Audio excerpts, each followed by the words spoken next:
Hi friends, ನಾನಿವತ್ತು ಸಬ್ಬಸ್ಗಿ ಪಲ್ಯ ಮಾಡ್ತಾಯಿದ್ದೀನಿ. ಯಾರು ನನ್ನ ಚಾನಲ್ ಹೊಸದಾಗಿ ನೋಡ್ತಾ ಇದ್ದರೆ ಎಲ್ಲರೂ ಸಬ್ಸ್ಕ್ರೈಬ್ ಮಾಡಿ. ನಾನಿವಾಗ ಮಿಕ್ಸಿ ಜಾರ್ ತೊಗೊಂಡಿದ್ದೀನಿ, ಅದಕ್ಕೆ ಬೆಳ್ಳುಳ್ಳಿ ತೊಗೊಂಡಿದ್ದೀನಿ. ಬೆಳ್ಳುಳ್ಳಿ ಹಾಕಿ ಅದಕ್ಕೆ 3 ಮೆಣಸಿನ್ಕಾಯಿ ಹಾಕಿದ್ದೀನಿ.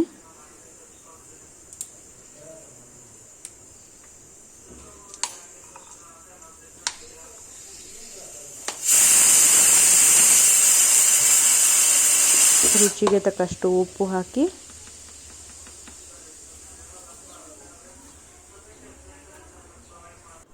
ಇವಾಗ ಇದನ್ನು ಸಣ್ಣದಾಗಿ ರುಬ್ಕೋತೀನಿ. ನೋಡಿ ಫ್ರೆಂಡ್ಸ್, ಈ ಥರ ರುಬ್ಕೊಂಡಿದ್ದೀನಿ. ನಾನಿವಾಗ ಈರುಳ್ಳಿನ ಸಣ್ಣದಾಗಿ ಹೆಂಚ್ಕೋತೀನಿ.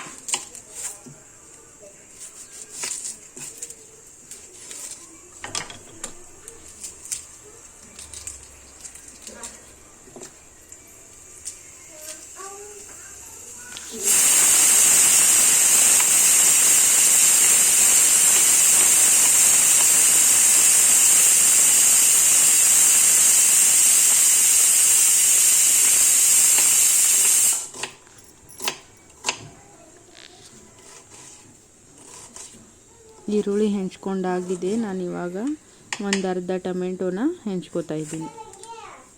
ಭಾಳ ಜಾಸ್ತಿ ಹಾಕಬಾರ್ದು, ನಾನು ಅರ್ಧ ಮಾತ್ರ ತೊಗೊಂಡಿದ್ದೀನಿ.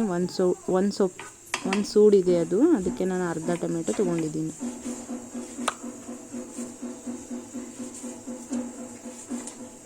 ಒಂದು ಈರುಳ್ಳಿ, ಒಂದು ಅರ್ಧ ಟೊಮೆಟೊ ಮಾತ್ರ ಸಾಕಾಗುತ್ತೆ ಇಷ್ಟಕ್ಕೆ. ನಾನಿವಾಗ ಪ್ಯಾನ್ ಇಟ್ಟಿದ್ದೀನಿ. ಪ್ಯಾನ್ ಕಾದ್ಮೇಲೆ ಅದಕ್ಕೆ ಎಣ್ಣೆ ಹಾಕಿ ಎಣ್ಣೆ ಕಾಯಲು ಬಿಡ್ತೀನಿ.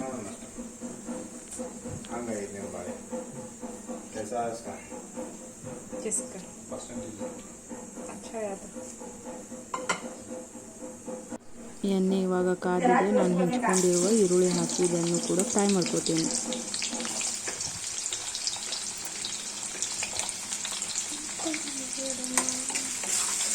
ಈ ಥರ ಮಿಕ್ಸ್ ಮಾಡ್ತಾ ಅದನ್ನು ಫ್ರೈ ಮಾಡ್ಕೋಬೇಕು.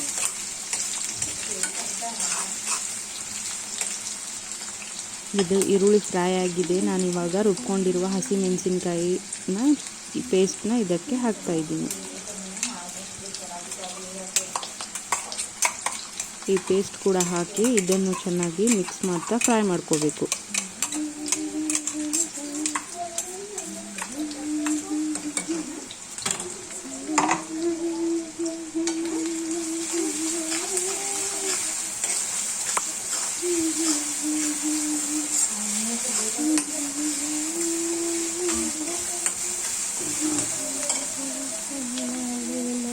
ಈಗ ಅರ್ಧ ಹೆಂಚ್ಕೊಂಡಿರುವ ಟೊಮೆಟೊ ಕೂಡ ಹಾಕಿ ಅದನ್ನು ಸಹಿತ ಫ್ರೈ ಮಾಡ್ಕೊಳ್ಳಿ.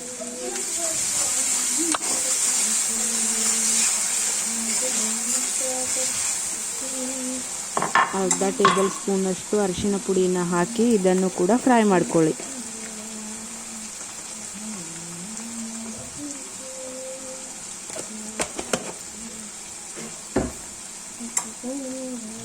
ಈ ಥರ ಚೆನ್ನಾಗಿ ಮಿಕ್ಸ್ ಮಾಡಿಕೊಂಡು ಇದನ್ನು ಸಮೇತ ನಾನು ಫ್ರೈ ಮಾಡ್ಕೋತಾ ಇದ್ದೀನಿ. ಇದು ಫ್ರೈ ಆಗಿದೆ. ನಾನಿವಾಗ ಸಣ್ಣದಾಗಿ ಹೆಂಚ್ಕೊಂಡು ತೊಳೆದಿಟ್ಟಿರುವ ಸಬ್ಬಸ್ಗಿ ಪಲ್ಯನ ಇದಕ್ಕೆ ಹಾಕಿ ಮಿಕ್ಸ್ ಮಾಡ್ಕೋತೀನಿ.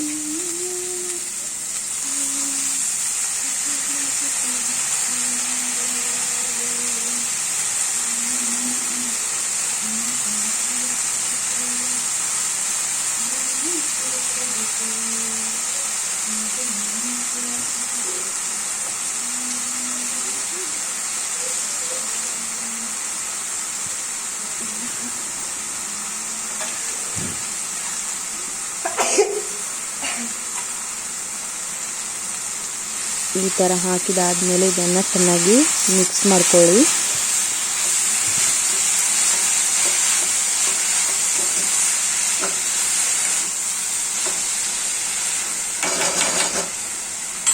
ಇದಕ್ಕೆ ನಾನು ಒಂದು ಅರ್ಧ ಕಪ್ಪಷ್ಟು ಚೆನ್ನಾಗಿ ಬೇಳೆನ ಹಾಕ್ತಾ ಇದ್ದೀನಿ.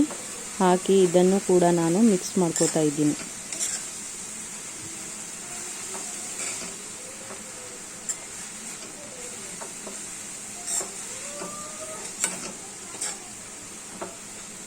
ಮಿಕ್ಸ್ ಆಗಿದೆ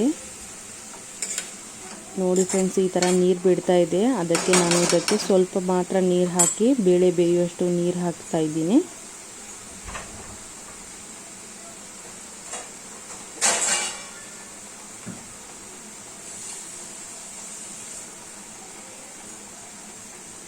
ಈ ಥರ ಸ್ವಲ್ಪ ನೀರು ಹಾಕಿ ಮುಚ್ಚಳವನ್ನು ಮುಚ್ಚಿ ನಾನು ಇದನ್ನು ಬೇಯಲು ಬಿಡ್ತಾಯಿದ್ದೀನಿ. 5 ನಿಮಿಷ ಆಗಿದೆ ನೋಡಿ ಫ್ರೆಂಡ್ಸ್. ಈಗ ಇದು ಚೆನ್ನಾಗಿ ಬೆಂದು ಬಂದಿದೆ. ಈ ಥರ ಆಗಿದೆ. Thank you.